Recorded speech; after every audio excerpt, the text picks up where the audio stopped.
up, everybody? Welcome to Happy Go by Hannah. I'm Hannah, and this is where I strive to help you cultivate a happy creative life.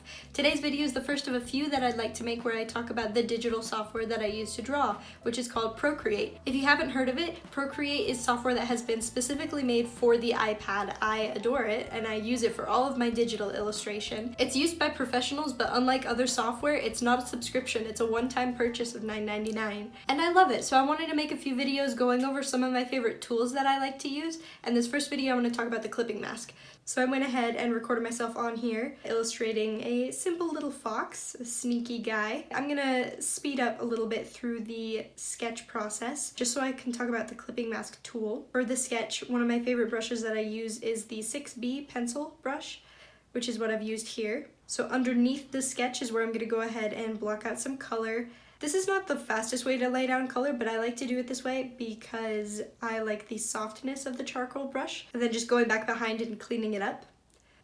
So there I go around the edges, make it a little more specific. Using the same brush as the eraser, I've gone and I've cleaned up the lines. Kept the colors real simple for this one. All of this is on the layer underneath the sketch. So once I've got the color blocked out, and that's a silhouette I like, I went ahead and toggled the outline on and off to make sure I didn't miss anything.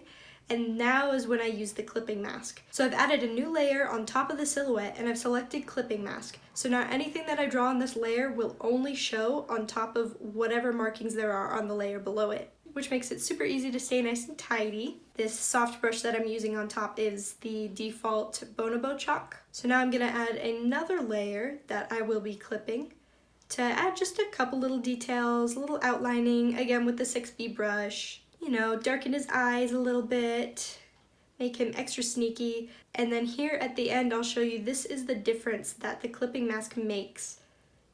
The default undo on Procreate is to single tap with 2 fingers, and to redo is to tap once with 3 fingers. So that's how I like to use the clipping mask tool. Mostly what it does is saves time. You don't have to select each individual layer and go back and erase around the edges of each one. But this is just one of many tools on Procreate that I like to use that make digital illustrating fun. So let me know if you found this helpful or even just interesting, and if there are any tools in Procreate that you'd like to see me make a video about in the future. I do have a few more planned that I'm excited about. Be sure to subscribe so you don't miss my future videos. I'll see you next time. Bye.